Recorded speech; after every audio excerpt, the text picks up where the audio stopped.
Кут медиа каналына катталыңыз жана Билерман Ордо интеллектуалдык оюндарын көрүп туруңуз.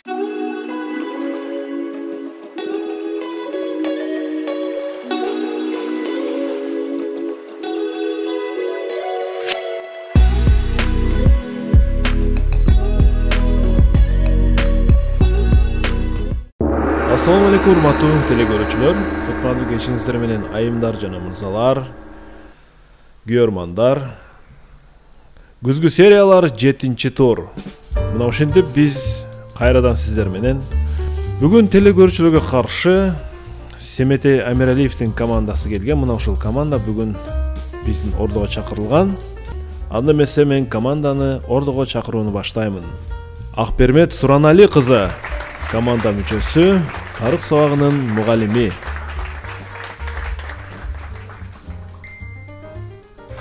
Айтеңир Алыев,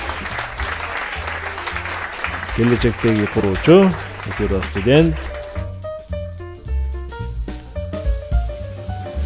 Орозбай уулу Жаныбек, дене тарбия сабагынын мугалими.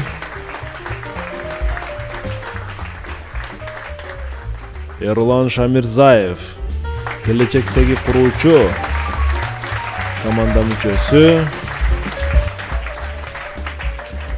Айданек Сагынбек кызы, кыргыз тили сабагынын мугалими. Жана команданын капитаны Семетей Амиралиев, филология илимдеринин кандидаты, доцент.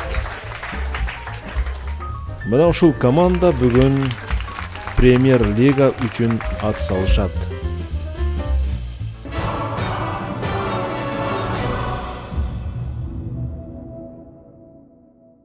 Семетей мырза, мына ортодон бир топ убакыт өттү. Сиздер үчүн бүгүн дагы бир жолку аракет. Бул аракет менимче өтө чоң ролду ойнош керек сиздер үчүн. Анткени буга чейинки оюндарда сиздер катар жеңилүүлөр менен келдиңер. Мандайыңыздар жакшы, команда оюнга даярбы? Алгач эки ооз сөз менен баштасак. Саламатсыздарбы, урматтуу алып баруучу, ардактуу телекөрүүчүлөр. Бүгүнкү оюнга дагы биз адаттагыдай эле мыкты даярдыкта келгенге аракет жасадык. Анткени бул оюн биз үчүн өтө маанилүү. Бүгүн ушул турду биз жеңели деген жакшы ниетибиз бар. Алдыда баарын убакыт көрсөтөт. Биз колдон келген баардык аракетти жасайбыз. Командага ийгилик. Немесе урматтуу телекөрүүчүлөр, биз оюнду баштадык. Эсеп 0-0. Бардык бизге жан кошулган телекөрүүчүлөрдү биздин экрандарга көңүл буруга чакырамын. Жана бул жердеги адрестерди жазып алып, бизге суроо жөнөтсөңүздөр болот. Алгач Instagram Билерман _Ордо, Билерман _mail_ru электрондук тарек, жана Facebook'та Билерман Ордо, YouTube'та Билерман Ордо оюндарыбызды көрсөңүздөр болот. Билерман Ордо деп жазсаңыздар эле биздин бардык оюндар чыгат. Катталыңыздар жана комментарий жазып лайк басууну унутпаңыздар. Каттар үчүн Ош шаарларынын көчөсү 330. Башкы өнөктөшүбүз Барбол адал, таттуу, дайыма жаңы гана шириндиктер менен бизди ар дайым кубанып келет. Жана дагы бир өнөктөшүбүз бул Актив дизайн полиграфия жана Жарнак борбору сиздерге ийгилик каалайт. Биз чоң ыраазылык билдирүү менен оюнду баштадык. Эсеп 0-0, биринчи раунд.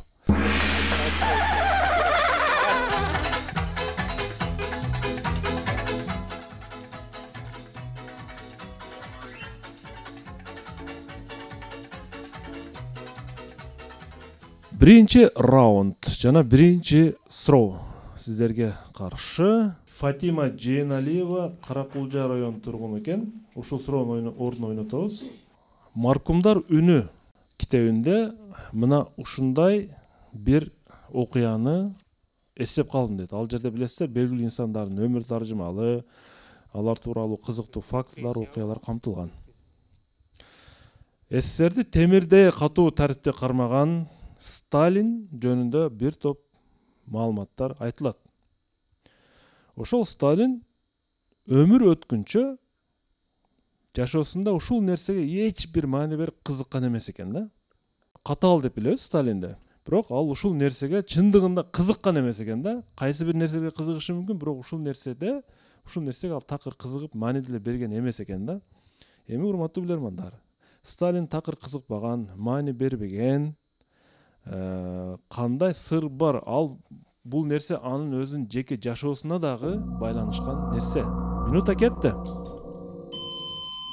Эмнеге кызыкпашы мүмкүн? Стайлизация катаал деп болсо, жөнөкөй эле бир нерсеге маани бербей калышы мүмкүнбү?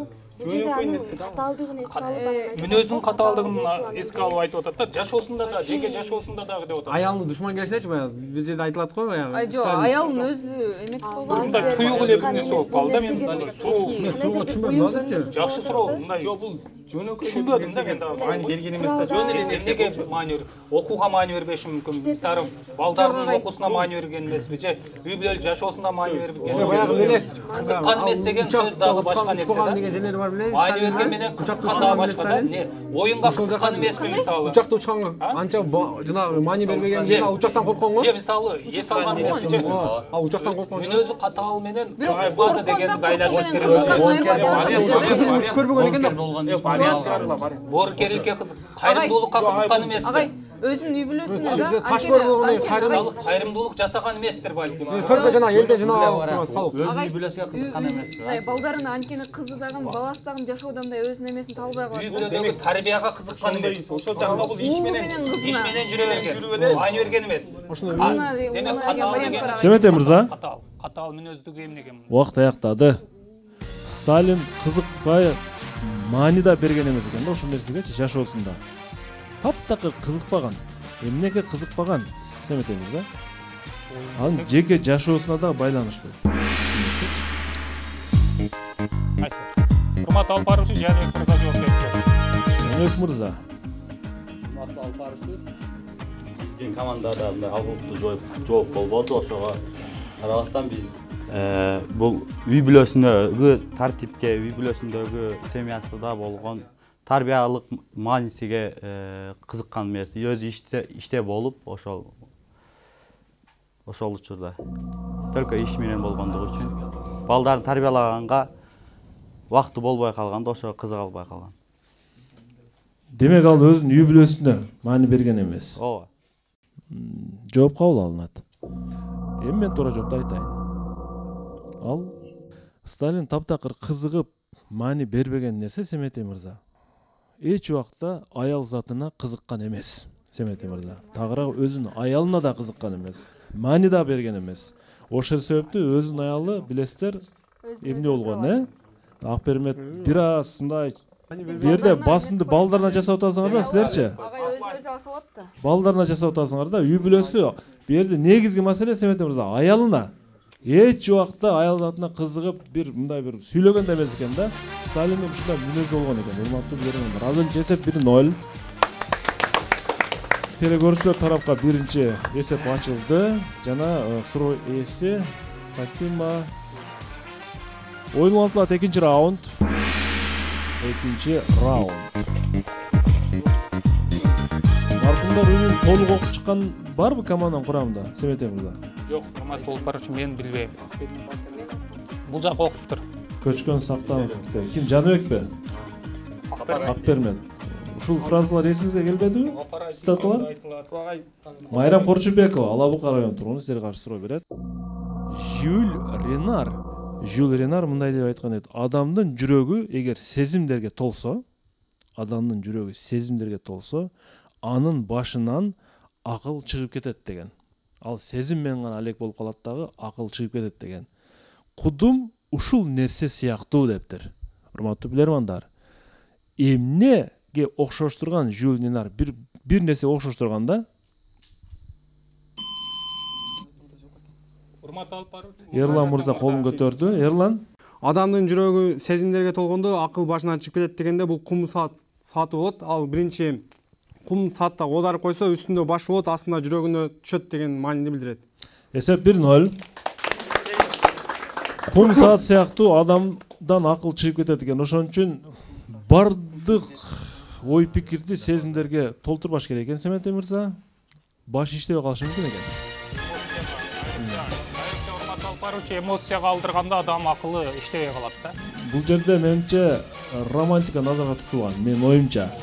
Баягы сүйүүнүн көзү көр дейт го Семете мырза. Ошо акыл иштебей калат деген ошондон. 3-раунд. Менимче Сталин ушул нерсени мурун окуп алган да.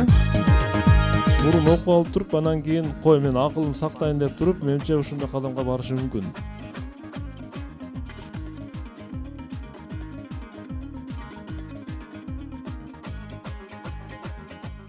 Чолпонай Тулибаева Кадамжай шаарчасынан силерге каршы суроо берет. Бул телегөрүүчүнүн экинчи жолку суроо бериши. Урматтуу билермандар, ушундай бир предмет бар экен, бир нерсе.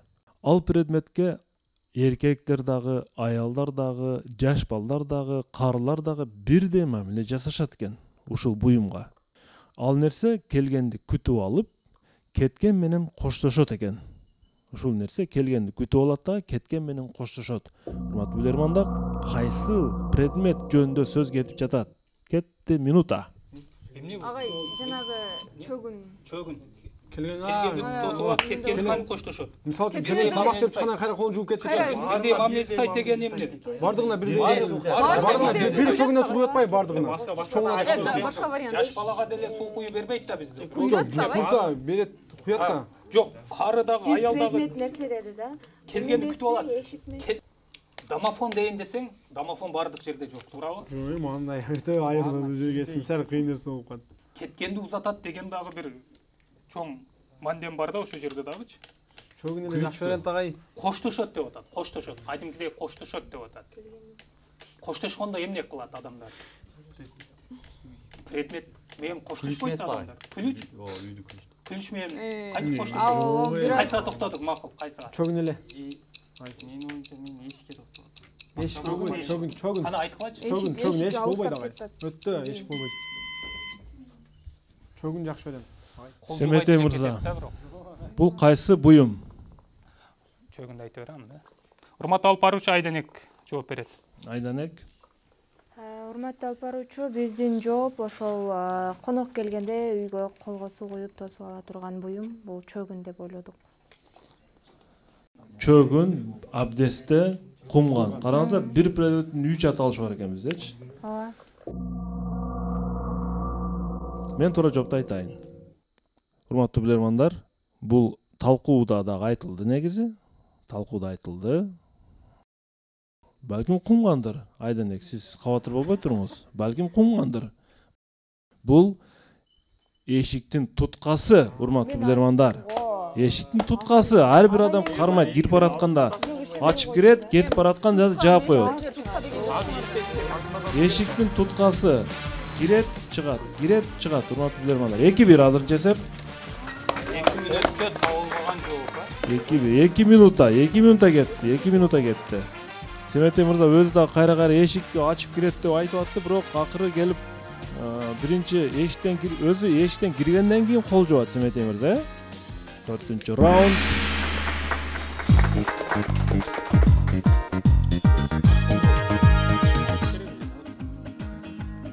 Кудайым буйрса, Ош шаарында ноябрдын ичинде дагы Билерман Таймаш жана Эрудит Квинтет оюндары болот. Бизди көрүп жаткан интеллектуалдар болсо, биз менен байланышыңыздар жана оюнга катталыңыздар. Асылбек Камчыбеков Кызыл Кыя шаарынан силерге каршы суроо берет. Урматтуу билермандар, Kind of Blue деген джаз тобунун альбому бар. Ушул джаз тобунун ырларынын көпчүлүгү биринчи аракетте эле жазылып алынган экен. Биринчи аракетте эле жазылып алынган ырларынын көпчүлүгү. Альбомду жаздырууга катышкан пианист Билл Эванс джаз импровизациясын аны менен ушул нерсе менен салыштырган экен. Семетей мырза. Себеби искусствонун ал түрүндө да катага жол бербөө керек. Урматтуу билермандар, бул жерде Билл Эванс кандайдыр бир жазуу түрү жөнүндө сөз козгоп жатат. Джазга кызыккан Билл Эванс кандайдыр бир жазуу түрүнө кызыгып жатат. Сиздер анын грек тилинен айтылган, бул негизи грек тилинен эле айтылат, бизде деле грек тилиндеги айтылышын колдонобуз, биз деле бир сөз менен таап бериңиздер. Кайсыл жазуу түрүндөгү термин жөнүндө сөз кетип жатат? Кетти минута. Эме орфография. көзү сокурлордун жазуу. Braille шрифт эмес, орфография бул. Токтото берели жа. Неге агайым, неге? Туура жазуу да. Орфография булчу. Бул орфография. Грек тилинен келген. Мен билем муну. Да башка кандай? Да кандай жазуулар бар? Эсте билем да. Орфографиядан башка. Башка болбойт дейт. Биринчиси менде уже кабыл алат дейт. Ой, бир гана жолу. Бир гана жолу кабыл алып. Туура жазуу бул ката жазбаш керек экен мунчу. Бул багыттагы. Жазуулардын кандай түрлөрү бар? Кийин искусство деп атат да булчу. Жазуу искусствонун түрү, сүрөт, үн жазат экен бул. Бул жаз ансамблинде жаз ансамбль ошондой бир чыгармачы. ноталарда ката кетпейби? Нота бирок грек тилинен алынган эмес да. Орфография точно грек тилинен. Орфография точно грек тилинен. Архитекторчу. Архитектура ал архитектура. Жазуу эмне тийиши? Жазуу түрү деп атат. Кандай жазуулардын түрүн билесиңер? Ошону эстегиле. терминди айтып атат да. Жазуу түрлөрү деп атат. Орфография туура жазуу Ошол жазуу түрүнө кызыгып ошондогу бир терминди. Иероглиф дагы жазуунун бир түрү да, туурабы? Мага жөн Ал эле сүрөт жана формада да бирок. сүрөт формадагы нерсени иероглиф деген. Семете мырза, Ордодон жардам алсаңыздар да болот. Азырынча жана дагы бир алып баруучу тарабынан берилүүчү бонус алсаңыздар болот. Анткени 2-1 сиздер. Өзүм жооп берүүгө аракет кылайын. Бул орфография болгон болушу мүмкүн. Орфография эмне үчүн орфография деп эсептейсиз? Жана орфография деген эмне? Туура жазуу эрежелери. Туура жазганда мага мисал үчүн бир сүйлөмдү орфографиялык стилге салып бериңизчи. Асан китеп окуп жатат. Асан китеп окуп жатат. Мунун эмнеси орфография? Орфографиялык жактан бардык сөздөр туура жазылды. Эми туура жооп. Ордодон сурап көрөйүн деп атам да мен. Семетенин жообу туурабы же жокпу? Мен ойлоп атам ушу каллиграфия болушу окшойт. Туура жазуу эмес, кооз жазуу. Кооз жазуу. Ооба. Каллиграфия. Кооз жазуу. Араб кооз жазуусу бар, мисалы араб каллиграфиясы. Кытай кооз жазуусу бар, мисалы немелерде, иероглифтерде кооз жазуу боюнча мелдештер бар. Ушул ой келди. Түшүнүктүү. Так, кимде кошумча пикир бар? Илгиз. Урматтуу алып баруучу, негизи жазуу дегенде эки нерсе ойго келип атат. Бул биринчиси шахматтагы коддорду, жүрүш коддорун жазып баруу, жана экинчиси бул каллиграфия. Эгерде логикага сала турган болсок, шахмат гректерде эмес, бул Индияда пайда болгон. Андыктан биз каллиграфия деген вариантты беребиз. Түшүнүктүү. Семете мырза, сиз жазып жаткан жазуу стили бул каллиграфия стилине кирип кетет. Семете мырза, сиз Айданек, Акбермет баардыгыңыздар бүгүн каллиграфия стилинде жазасыздар.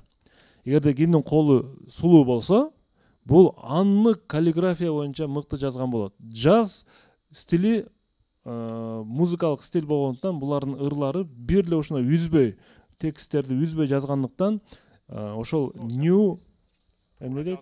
Kind of Blue jazz клуб группасы дагы мына ушул каллиграфия стиль менен ырларын жазгандыктан булар биринчи эле жазууну кабыл алган.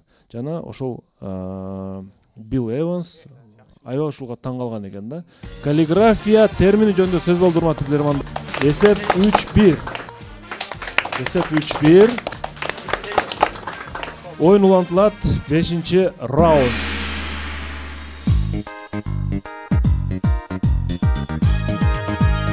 Балким ордодон жардам алсаңыздар болмок. Бирок азыр деле шанс бар.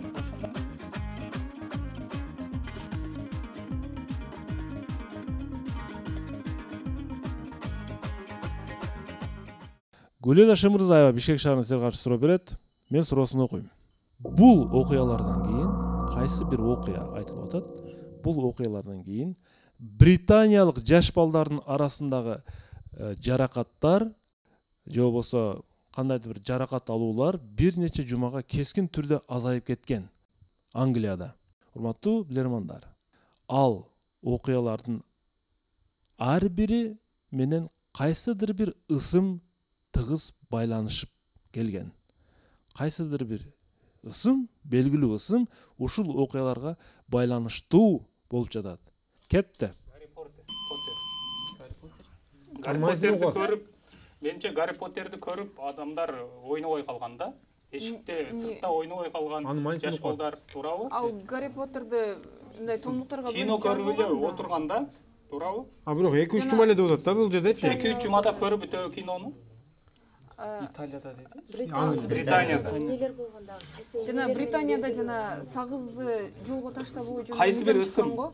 Эмнен ысым менен? Болбосо бир ошону Стив Джобстун ысым мененби же iPhone чыгып кетип. бул ысым ошол окуяга белгилүү ысымдар. Кайсы бир окуялар деп, бул жерде окуяны да көп түрдө айтып Италиядан атат. чыккан белгилүү адамдарды айтышат ошол. Кайсы же болбосо ошол окуялар кандайдыр көтөрүлүшпү? Бир Олимпиада тияк революция жасалып кеткен ошол жерде туурабы? Ошол революциянын башчыларынын атын сурап атабы же? Кайсы окуя? 2-3 жума аралыгында дейт. Жаш балдар. Олимпиада оюндары болбу. Олимпиада ойыны болсо, ал жерде кандай? Семете мырза. Семете. Урматтуу алып баруучу Айтеңир мырза жооп берүүгө аракет кылат. Айтеңир. Саламатсызбы, урматтуу алып баруучу. Биздин командада алгылыктуу жооп чыкпады, бирок аракет кылып көрөлү. Бул Гарри Поттер, ошол ысым. Себеп? Себеп ал кинону көрүп, эми үйдө отуруп калышты. Жооп кабыл алат. Эмнеге ишенимсиз жооп берип атасыз? Айтыңыр. Гарри Поттерге кызыгасызбы негизи? Жок, мен көргөн эмесмин. Көргөн эмессизби? Ооба, баарын көргөн эмесмин. Кантип анда Гарри Поттер деп атасыз? Командадан чыкты жооп. Бул Гарри Поттер болчу, жооп туура. Гарри Поттер жөнүндөгү окуялар Англиялык жаш балдарды көчөгө чыгарбай, анткени үйдө Гарри Поттер жөнүндөгү окуяларды көрүп, окуп, алар көчөгө чыкканда жаш бала жыгылат, Семете мырза. 3-2 азырынча эсеп, 3-2. 6-чы раунд. 6-чы раунд. Бүгүн Семете Амиралиев Премьер Лигага чыгуу үчүн дагы бир жол белсенип ордого келген. Назгүл Талабек кызы бир жума мурда ойноп Премьер Лигага чыгып кетти. Семете мырза бүгүн чыга алабы же жокпу? Ал алдыңкы убактыларда билинет бизге. Азырынча бир упай артта команда. Александр Герасименко, Новочебоксарск сиздерге каршы суроо берет. Суроого көңүл бурабыз. Россияда бул нерселер биринчи жолу 1903 жылы Москвада пайда болгон. 1917 жылга чейин Москвада алардын саны 100гө жетпейт болчу. Ал эми 1941 жылдан баштап Москва шаарында алардын саны 2775ке жетти. 1950 жылдары алар негизинен жыгачтан жасалып, колдонулуп турган жана алардын аз гана бөлүгү гана темирден жасалган болчу. Көпчүлүгү жыгачтан жасалып келген 1950 жылдары. Бирок 1957 жылдан баштап массалык түрдө ушул нерселерди темир бетондон жасай башташкан. Ал эми 1960 жылдын аягына келип, мындай кабиналар Москвада 6000ди түздү. Урматтуу билермандар, ал эми 80-жылкы Москва Олимпиадасында алар алюминден жасалып баштады. Бүгүнкү күндө булардын актуалдуулугу азыркы учурда анчайын деле эмес бирок. Эмнелер жөнүндө сөз кетип жатат? Кетти минута. Ушунча өзгөрүптүр. Жыгачтан жасалыптыр, темирден, бетондон жасалыптыр. Олимпиада мезгилде эмне үчүн көбөйүп кетти? Мен баягы ойлоп атам, агай. Медаль дейинсең Олимпиадада жасалганда туурабы? Жок, баягы тамак аш идиштери бар, тамак аш идиштери. Кабинада дагы деп койду да, туурабы? Же машина деп машина жыгачтан араба болгон. Жыгач. Бул согуш мезгилде дагы аябай көбөйгөн экен, туурабы? Согуш мезгилде. Анан кийин эмне үчүн 80-жылда эски заманда аз болуптур, анан кайра барган сайын көбөйүптүр. Олимпиада канча деди? Катташтап кеткен жыгач. Дагы. Мен тамак аш идиштеричи, мисалы жана биринчи жыгачтан жасалып, кийин темирге өтүп, кийин Олимпиада учурунда адам көп болгондуктан ал алюминден жасалып дегенде. Кашык эмес. Кашык эмес. Саналуу эле Мисалы кашык десек, 1900 да. Бул жерде жылдарга маани бериш керек болот. Бирок мына кабина деп атат. 6000 деп атат. 67 Баягыча агай. Мейманканаларчы, я жөө. 6000 аз эле сан да. Контейнерлерчи? Контейнерлер. Баягы темир контейнер. Чоң контейнер. Агай, поезддин эмелеричи? Поезд жолдордогуларчы. Шоссе темир жол же. Алар алюминий бар. Жок. 3 илен болгон экен. Алгач жаралганда 3 илен болгон экен Москвада. Москвада эмнелер бар? Москвада музей көп. Семете мырза, Урматтуу алып баруучу, биз Ордодон жардам сурайбыз. урматтуу Ордо, жакыныраак келиңиздер. 20 секунд убакыт берилет. Бул эмне болгон кабиналар жөнүндө сөз келип жатат. 20 секундда кетти.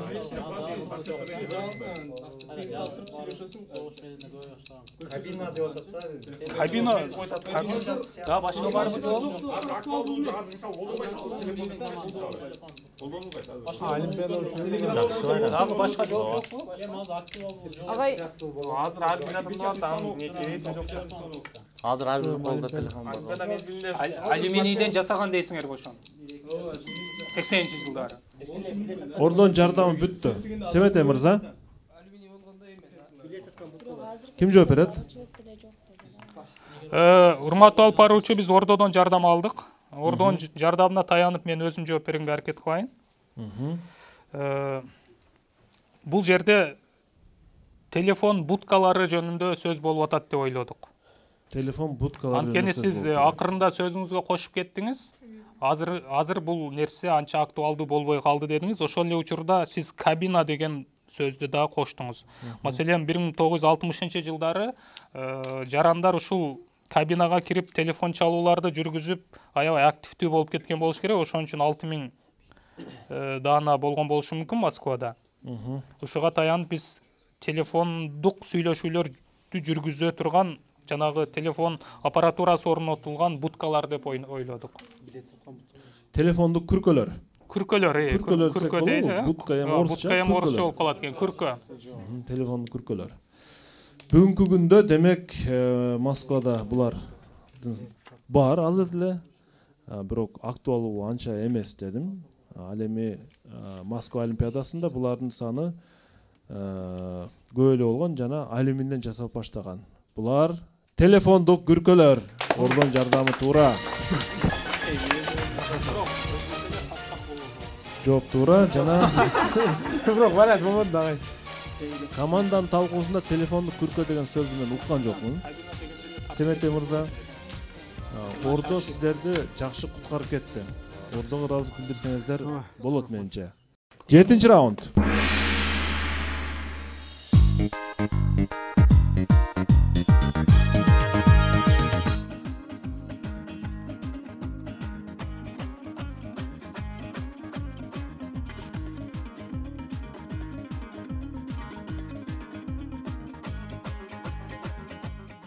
Сиздерге каршы Мадина Нурманбетова, Ысык Көл облусу Түп районунан суроо берет. Психологдор, эгерде сиз жашоодо кыйынчылыктарга туш болсоңуз, Семете мырза, ушул эки түрдөгү адамдар менен сүйлөшүүнү сунушташат экен. Ушул эки түрдөгү адамдар менен сүйлөшсөңөр, балким мындай бир аз сурооңуздарга жооп аласыздар деген ойдо экен. Себеби биринчи түр менен сүйлөшсөңүздөр баары алдыда экенин айтат экен. Ал эми экинчи түрдөгү адамдар болсо баарын жеңип өтсө болорун далилдейт экен. Урматтуу билермандар, кимдер? Биринчиси баары алдыда дейт, экинчиси баарын жеңип өтсө болот дейт экен. Кайсы түрдөгү адамдар булар? Кимдер? Оптимисттер, анан пессимисттер экен да, туурабы? Биринчисин агай кедейлер, экинчисин байлар деген. Жок, бирөө көтөң эле неме экен. Менде жаш балдар жана чоңдор да ойлоп атат. Неме экен. Жаш балдар айтат. Али жаш алимдерге деле барып кеңеш сурасаң, бар алдыда деши мүмкүн да. Же ата энең болушу мүмкүн, туурабы? Жанындагылардан сурашы мүмкүн. Досуңа жана душман адам бар. Досуңа жана алдыда деп, байлар болсо уже кандайдыр бир кесип ээлери эмес. ийгилик мына дейт. Эки түрдөгү адамдар деп атат. Досу менен душманы болушу мүмкүн да. Досу менен душман. Кесип ээлери дедиби же? Жок, кимдер менен деди? Кесип дебеди. Кесиптештериң менен сүйлөшсөң баары алдында дейм же? Жана молдуларда айтат калган мен Дос же душман. Жетекчиң менен сүйлөшсөң балким же бир таягда бир адамың менен баары алдыда деши мүмкүн да. Дос же душман. Бай мененки дегенде Мисалы, биринчи түрүнү кедей, анткени баары алдыда дейт. Бай болсо мына мен ийгиликке жеттим деген эмеде айтышы мүмкүн. жеңүү Анда бай биринчи сүйлөйт экен, баары алдыда депчи. Жок, биринчи кедей сүйлөйт, баары алдында деп. Семетей мырза, кайсы түрдөгү адамдар? Семетей мырза. Акбермет жооп берип көрөт, урматтуу алып баруучу. Акбермет. Урматтуу алып баруучу, биздин команданын жообу бул биринчи топтогу адамдарды айтсак, мисалы кедейлер деп айтсак, алар баары алдында шүгүр кылсак баарына жетебиз деген эмеде айтышы мүмкүн. Ал эми экинчи булар мындай байлар деп айтсак болот, анткени мына ийгиликке мынтип жетсе болот деп мындай өздөрүнүн эме кылса болот, аракет кылса болот дегендей. Баарын жеңип өтсө болот деп атат. Ооба. Жооп кабыл алынат. Кедейлер жана байлар. Туурадагы туура эместеги варианттар айтылды талкууда. Эми мен туура жоопту айтайын анда. Баары алдыда деген топтогу адамдар булар жаш курактагы өспүрүмдөр. Жана баарын жеңип өтсө болот дегендер булар улгайган аксакалдар, урматтуу билермандар. Ерланда туура жооп бар эле. Ерлан минуттан башында эле айтты, жаш балдар жана карыялар деди. Жаш балдар, мисалы үчүн ал Ерлан куракта балдар эместен келечегибиз алда дейт да, Семетей мырза. Келечегибиз алда дейт. Карыялардан сурасаң, жеңип өтсөң болот. Кудай кааласа, жеңип өтөсүң буларды. Мен ошол курактан өткөм дейт да. 8-чи раунд. 8-чи раунд.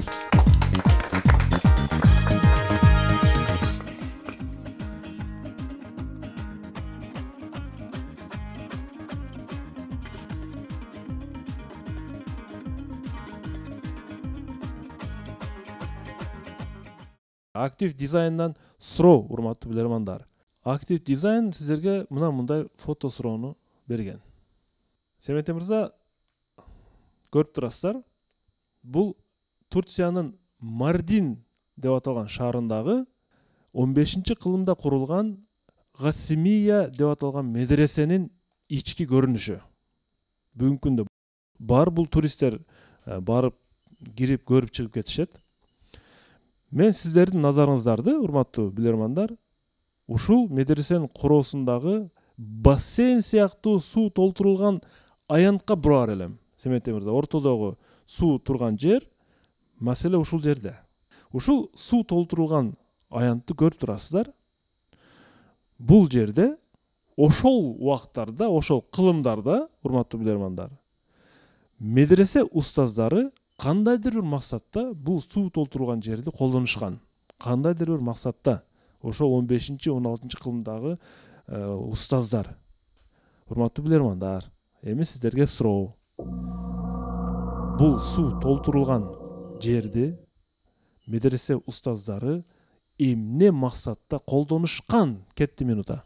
Медреседе сабак берген устаздар да эми, ошолор алар даарат алышы мүмкүн да. Себеби окубаган балдарды ушуга салып жазалашканбы?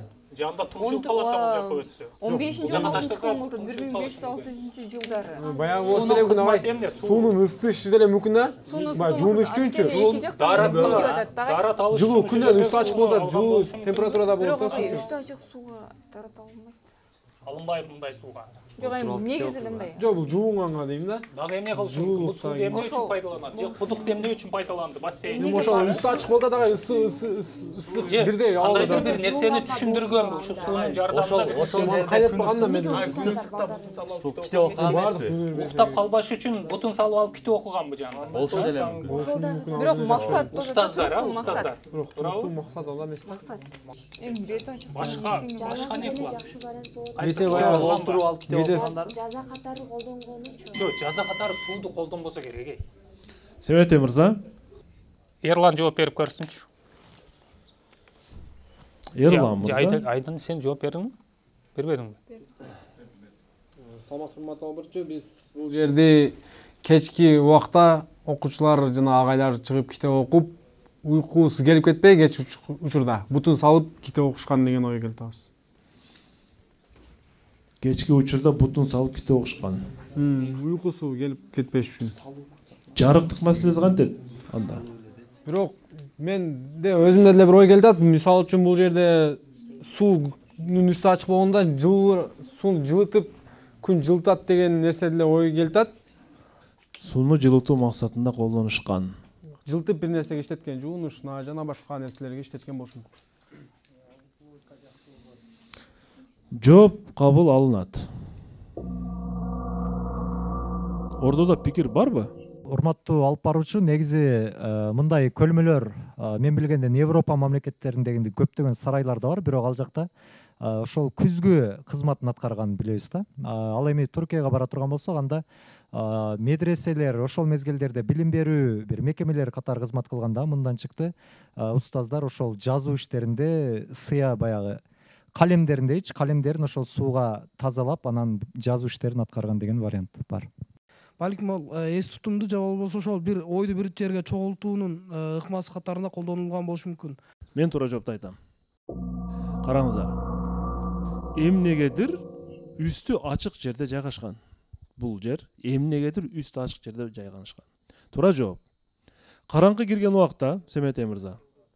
Караңкы кирген убакча, түн кирген убакта асмандагы айлар, ай жана жылдыздар мына ушул сууга чагылышат.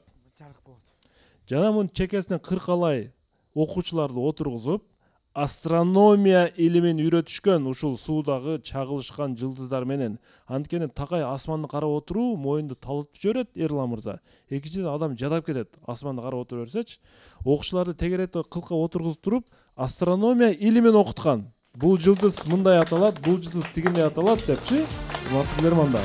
Бул жерде астрономия илими үчүн колдонушкан экен 15-кылымда. Строо эси актив дизайн жакшы сургөнтөн жана куттуктайбыз. Эсеп болсо 5-4. 9-раунд. 9-раунд.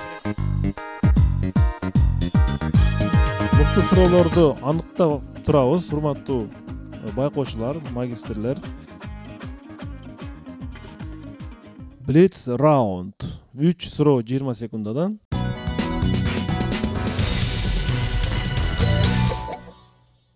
Бостонбек Бабаевдин суроосу ойнотулат. Мен суроосун берейин. Чарияр деп аталган китептен мына ушундай маалымат окуп калдым дейт.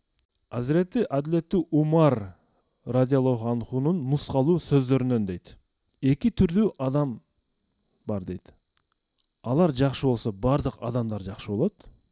Алар жаман болушса бардык адамдар жаман болот экен. Булар кимдер? Эки түрдөгү адам. Кетти 20 секунд.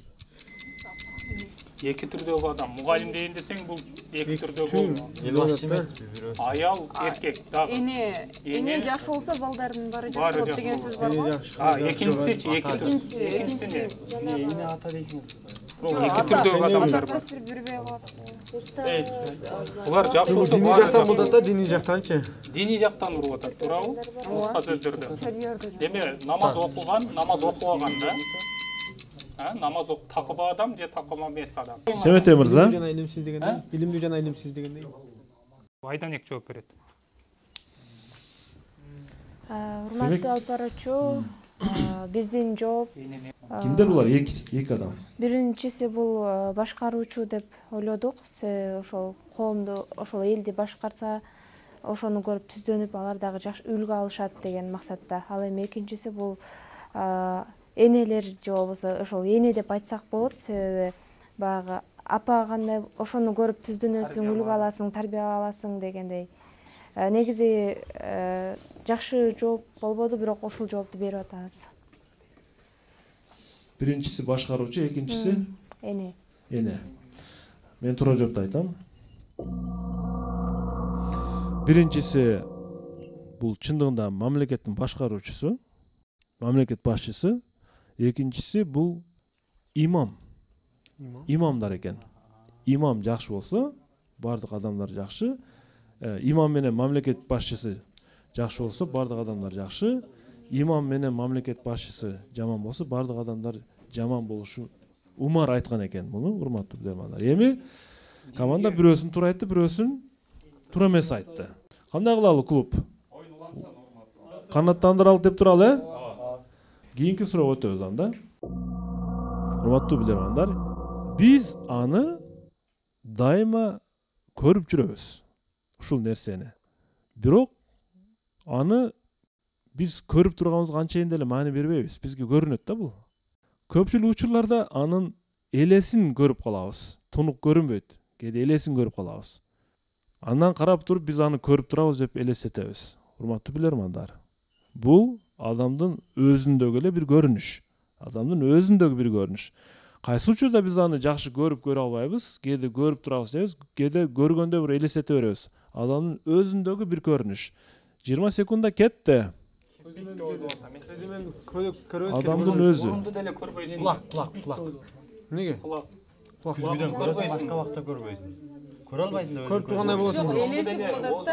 Биз аны өзүнүн көрүп бирок элесин көргөндөй болот экенбиз да. Бул жерде көлөкө, багада көлөкө келди да мага делечи, биринчи элечи. Адамдын өзүндөгү нерсе деп атат да. Адам өзүндө көлөкөдө өзүндө Көрөбүз кээде маани бербейбиз. Көлөкө маани бербейт. Элесин көрүп калабыз дейт, элесин. элесин Өзүнү көрүп элесин көрөт экенбиз. Значит, өзүдө бар. Семете мырза, адамда кайсы мүчө, кайсы жери адамдын? Семете мырза. Урматтуу алып баруучу, сага берейин. Жаныбек мырза жооп берет. Жаныбек мырза? Бул мурун. Бул мурун. Экинчи суроонун жообу да туура. Мына мурдуңузду карап көрүүчү Жаныбек. Мурдуңузду карасаңыз, мурдуңузду мына карасаңыз. Элес буласыз бир көрүнүп атабы? Бирок чындыгында ал мурдуңузду көргөндө, эки көз көргөндө ошондой болуп калат да. Дагы бир суроо калды. Өзбек элинин атактуу акыны Эркин Вахидовдун ырларынын биринде мындай цитаталар бар. Керек болсо, ал да мага кошулуп ыйлаар эле. Урматтуу билермандар, акын бул жерде кайсы предмет жөнүндө сөз кылып жатат? Ал дагы мага кошулуп ыйлаар эле деп. Предмет өзбектөргө басым жасап туруп айткан. Эң белгилүү. Эмне ыйлайт предмет? Мага кошулуп ыйлайт эле. Ой жүгүртүүсүндө эмне ыйлайт? Эми абарай ыйлайт дейбиз туурабы, бирок бул предмет деп атат. Пияз дейли десек, пияз ыйлайбыз. Пияздан өзүң ыйлайсың. Эмнеден суу чыгат? Токтоп. Кайсыл буюм? Ошентип айт. Акындарга жакын кайсыл буюм бар? Шам дейт. Семете мырза, ким жооп берет? Айденек жооп берет, урматтуу. Айденек.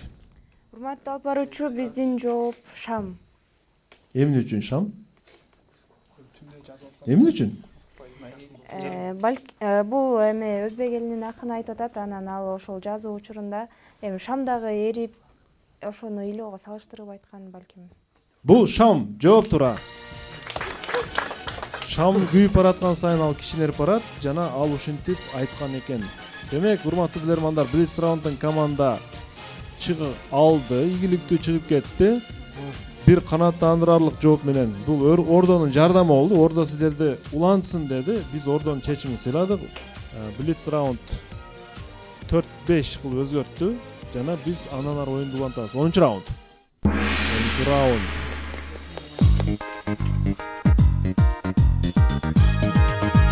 Дагы да мүмкүнчүлүк бар. Алтыбай Кадырбаевдин суроосу турат бул жерде.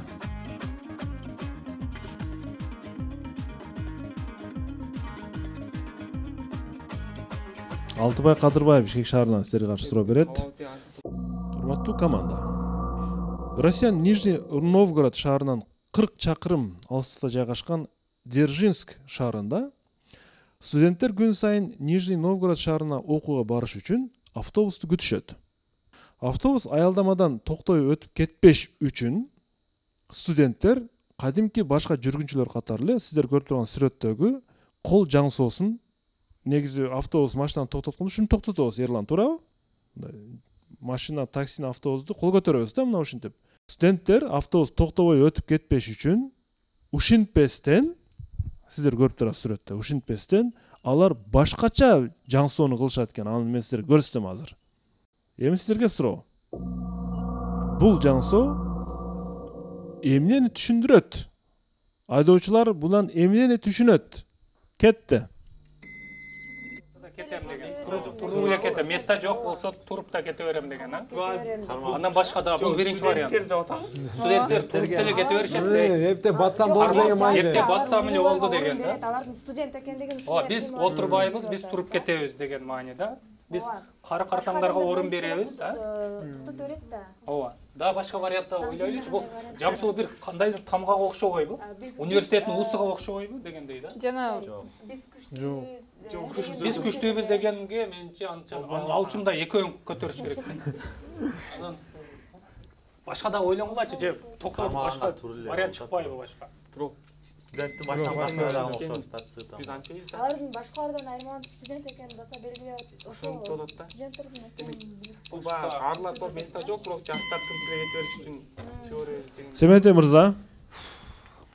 Урматтуу алып баруучу, бул суроого мен өзүм жооп бергенге аракет кылайын. Студенттердин бул жаң соосун айдоочулар мындай түшүнүшү мүмкүн. Эми автобус кээде тыгын болот, кээде бош болот, бирок бул студенттердин бул белгиси автобус айдоочусуна биз туруп деле кете беребиз. Биз орундукту ээлебейбиз, сабакка кечигип жатабыз, срочно тез арада барышыбыз керек деген жаң соону билдирет. Автобуска чыккан учурларыңыз барбы? Мен өтө көп автобуста жүрөм, урматтуу алып баруучу. Ушинтип туруп кармап кете бересизби кармагычты? Жок, мен кармагычты анча кармабайм. Анткени студенттериңиз сизге орун береби? Жок, пандемия мезгилден бери кармагыч кармабай калдым, мен жөн эле жөлөнөм бир жерге барып. Жооп туура. Студенттер биз туруп да болсо кете беребиз деген белгини көрсөткөндө айдоочу токтойт экен. Демек бул туруп кете берет. Анткени толуп калат да автобусчу. 5-5 эсеп. 5-5 команда телекөрүүчүлөр менен теңдешти жана эң чечүүчү абалга команда келди мынакей. Теңдешүү. Юл айландыруунун кереги жок жана биз акыркы 11-суроону ойнойбуз.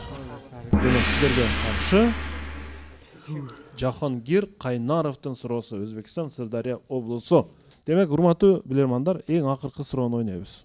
19-кылымдын орто ченлеринде Италияда карнавалдар өтүп турган.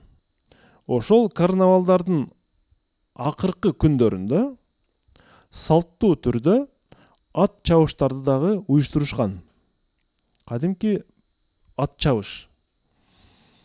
Ар бир күлүктүн катар номери болгон жана эрежеге ылайык жарышты тапанча атылганда башташкан. Кадимки асманга тапанча атат, тарс этип, жана аттар ошого карап чуркап кетишкен. Ат чабыш аяктагандан кийин дагы тапанчадан ок чыгарып, мелдеш аяктаганын билдиришкен. Тарс эт. Бирок кошумча иретинде атайын замбиректен бир же бир нече топ дагы атылган экен. Топ, ок эмес, топ атышкан мындай. Туп эткизипчи, Семете мырза, элестетип атасызбы? Замбиректен мындай топторду атышкан. Бир же бир нече топторду атышкан экен. Ат чабыш аяктагандан соң, урматтуу билермандар, 19-кылымдын орто ченлеринде болуп атат. Сиздерге суроо. Замбиректен топ атуудагы максат эмне болгон? Кетти минута. Салют атат го, салют. Ошол сыяктуу нерсе эмеспи? Топ менен. Жок, агай, акыркы секундаларын билдирбейби эмне? Бул эме деп атат да. Топту да кошумча атып коюп атат. Аяктаган кийин ошол аягырагында болуп атабы, топтор турганда бул карнавал аяктады деген маани. Топтун аткандыгы максат эмне? Топту эмне үчүн атат? Ошо үн чыгып атат, акыркы минуталарды билдирбейби? Оюндун бир куралы топ дегендейчи. Топту тутуш үчүн башка көрүүчүлөр топту кармап тутуп албайбы? Кандай? Эстафета катары дейсизби? Эстафета катары. Карнавал оюндун бүтүшүн шаңы да Андан кийин деп атат да. Италияда болот. 19-кылымда. Мисалы бизде шар ыргытат. 19-нун орто ченинде да. Шарды учуруп берет дегендей эле эмеспи бул дагы? Же топту кандай алыстыкка ыргыткан деген да бир маселе жокпу? Замбиректен гана бийикке же алыска замбиректен аткан, ошо замбирек болуп тегерек болгон үчүн топ. Салютту бүткөндө атпайт го салют. Бүткөндө атат да, бүткөндө атат да бүт иш-чара. Бүткөндө атат иш-чара. Башталышынан аякташына атат. Семете мырза. Убакыт аяктады. Урматтуу алып баруучу, мен өзүм жооп бергенге аракет кылып көрөйүн. Балким замбиректен топты атканда жанагы аттар үркүп же качып кеткен болушу мүмкүн. Карнавалга катышкан аттар. Жана дүң деп атып атат да. Ошол аттарды үркүтүш үчүнбү? Же болбосо кайра бир жерге топтош үчүнбү? Бир кыскасы ушул аттар үчүн колдонгонбу деп ойлоп атабыз. Мен ушул жоопту кабыл ала берейин. Оюн бүткөндүгүн билдирүү, аттарды топтоо. Жооп кабыл алынат. Жооп кабыл алынат, аттарды бир жерге топтоо, оюнду бүткөндүгүн билдирүү. Анда эмес, урматтуу команда, мен жоопту айтайын. Чечүүчү раунд болчу. Караңыздар, 19-кылымдын орто чени. Эгерде маарага 3-номердеги ат келсе 3 жолу топ атылган Семетей мырза, 5-номердеги ат келсе 5 жолу топ атылган, 1-номердеги ат келсе 1 жолу топ атылган. Жана адамдар многул чабандес биринчи чыгыптыр да деп туруп замбиректин үнүнөн билип койгон Семетей мырза. Өтө өкүнүчтүү абал.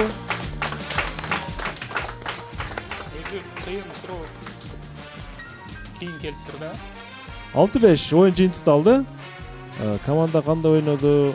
Урматтуу алып баруучу, бир канча убакыт өттү. Семетей мырза аракет кылып, бир канча команда түптөдү. Бирок Азамат үйүп-бушуп, позициядан кайтпастан ушу команданы, болгондо дагы жаш команданы алып чыгайын деп, мындай жакшы ниет менен аракет кылып жатат. Мен айта турган кеңешим, өтө командада мындай шакирттери, команда мүчөлөрү мындай айтканда өтө ишеничтүү. Эң негизгиси бул адамгерчилиги, мындай устатын катары сыйлаганы. Келечекте бул команда менен бүгүн утулушу мүмкүн, бирок келечекте буйруса эми согуш болбой эле койсун, согушка дагы чыкса болот. Аңчылыкка дагы коркпой ушу команда менен, буйруса мүчөлөрү менен чыкса болот. Мен айтар элем, ушундай команда түптөгөн бул чоң түйшүк. Өз ара изденүүгө чакырам. Изден, мыкты бол, мыктылыкты багындыр. Негизи команданын бүгүнкү жеңилишине деле сөзсүз түрдө ошол даярдыктын аздыгы себеп болду деп мен баса белгилеп кетем. Андыктан даярдыкты күчөтүү керек, даярдыкты кантип күчөтөбүз? Ошол эфирден сырткаркы оюндарга үзгүлтүксүз катышуу, ал жерде жекеме-жеке оюнда дагы ошол билермандын чыныгы жүзү көрүлөт. Ал канчалык деңгээлде мыкты экен. Андыктан мен ар бир билерманды ошол оюнга чакырып, чыныгы билимин ошол жерде сыноосун белгилеп кетем. Рахмат. Анан командага мен ийгиликтерди каалайм кийинки оюнда. Билермандарга мен ыраазычылык билдирем.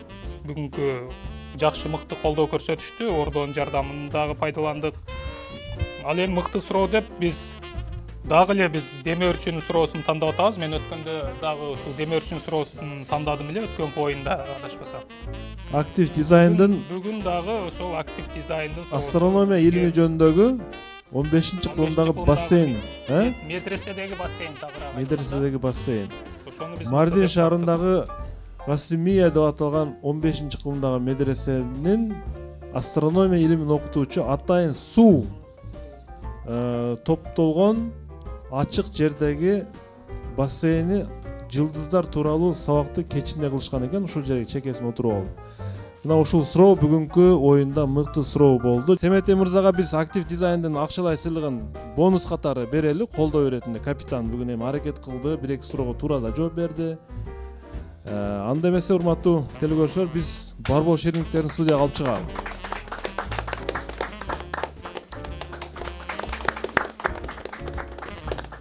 Барболго чоң рахмат. Адал таттуу дайыма жаңы гана. Бүгүнкү оюнда бизди ушинтип сүйүнттү.